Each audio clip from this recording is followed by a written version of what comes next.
is continued success for this great country that I love so very much. Thank you.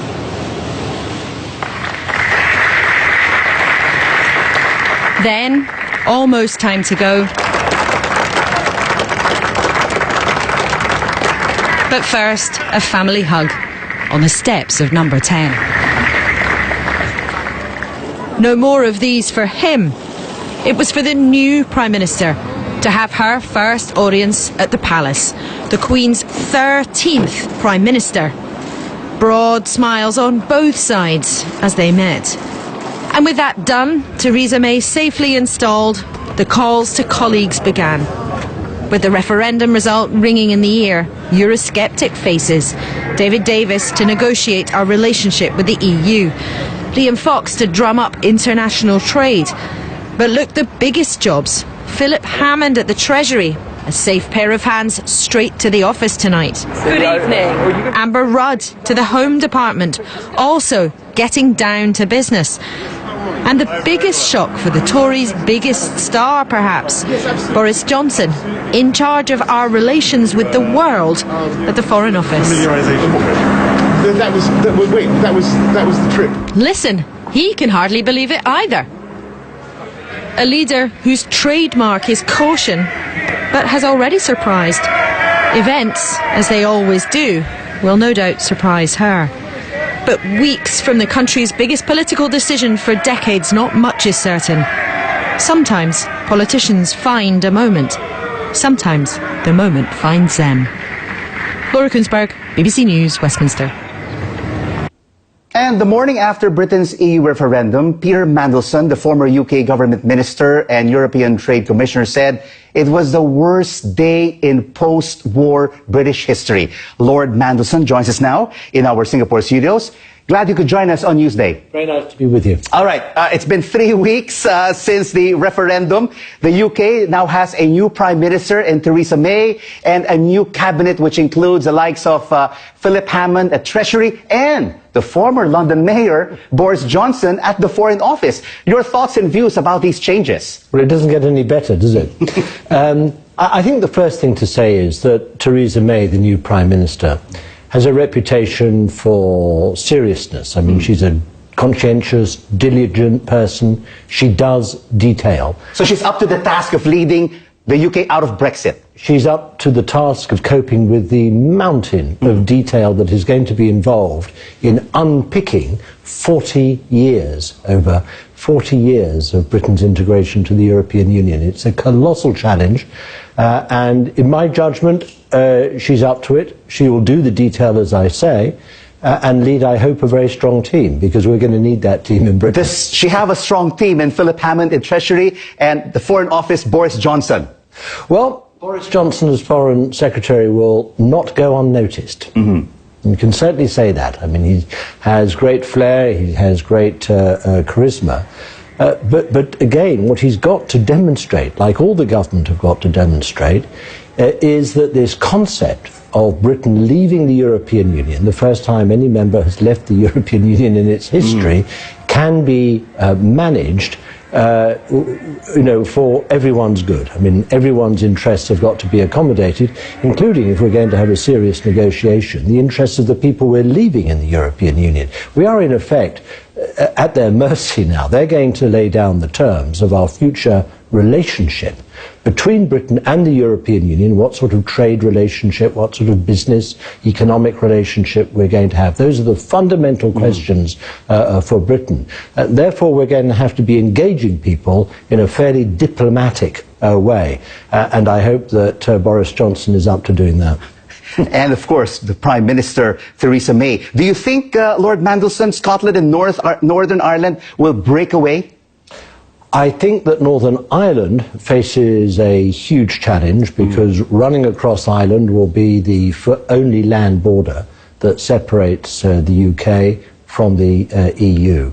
That has been a very porous border, barely a border at all, and you've seen the emergence of an all-island economy between north and south. What about Scotland? And to put divisions into that will not be helpful in Ireland. Scotland, you have to accept that there is a logic, at least, to Scotland having an opportunity to decide whether or not it wants to remain inside the European Union. Scotland voted to remain, England voted to leave, and I think that we are likely to see, not certainly, but likely to see a further test in Scotland of whether they want to separate from the UK. Let's talk about the Labour Party. There are cracks within the leadership. Jeremy Corbyn, do you think he will remain as a leader of the Labour Party, or are we going to see the challenge from the likes of Angela Eagle or Owen Smith? I would like to see anyone but Jeremy Corbyn. Why? Being leader of the Labour Party. Well, if you look at the opinion polls this week, you'll notice that only 18, that's 1/8%. Of people in Britain think of him and want him to become their Prime Minister. That's 2% lower than the don't knows in answer to the Lord question. Mandelson, who would be the best option now to be the Labour Party leader? We have at the moment two candidates. Both of them are of the left. Angela Eagle was first out of the trap. She's popular, she's feisty. I don't know Owen Smith so well. If you would just pick one, who would that be? Lord Mandelson. I wouldn't be the one who was doing the picking, and so that's an answer. Thank you very much. I can sidestep. All right. Let's take a look now at Brexit. We are currently at the beginning of the process. What are the best and worst case scenarios for the UK?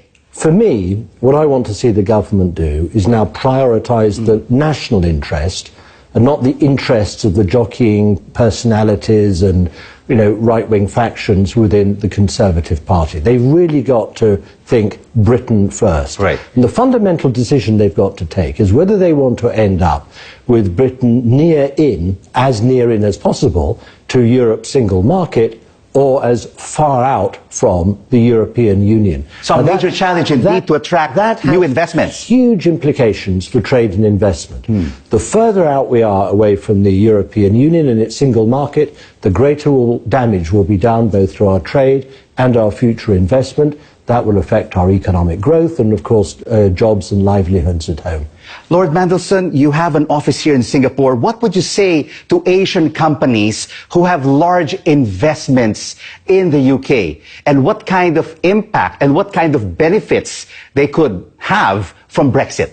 I would say that the fundamental reasons why you came to Britain are still intact, that Britain is still open for business. We like having Asian companies locating and doing business in Britain, and that will remain the case. So that won't have much of an impact on them? But that we are now entering somewhere between 5 and 7 years of uncertainty as we unpick our membership of the European Union and start negotiating a fresh engagement and basis for trade between Britain and the European Union. That is going to be a very complicated process. It's not going to be achieved overnight. It's going to take an enormous amount of negotiation. Have patience during that period of uncertainty. An adjustment to Britain's position and its relationship to Europe will be made in due course, but try and keep with us on the journey. Lord Mandelson, former Labour Government Minister and former European Commissioner for Trade, thank you so much for your views on Brexit and the political changes within the UK.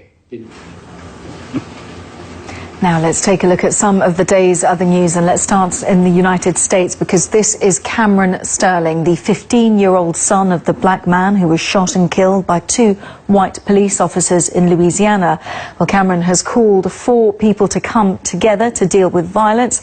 The death of Alton Sterling, his father in Baton Rouge, came in the same week that Philando Castile was killed when he was pulled over by police in Minnesota, sparking heightened racial tensions. In other news, the Islamic State group has confirmed that the death of its military commander Omar Shishani, he was the most prominent Chechen fighting with IS and commander of Syria's northern sector. His death was first reported in March by US military officials. According to the Pentagon, he died of wounds sustained in an American airstrike. Now, the former Filipino boxer Manny Pacquiao, who retired from the ring when he was elected as a senator in May, is planning a comeback to boxing. His promoter says he's considering a return to the ring in November against an unnamed opponent.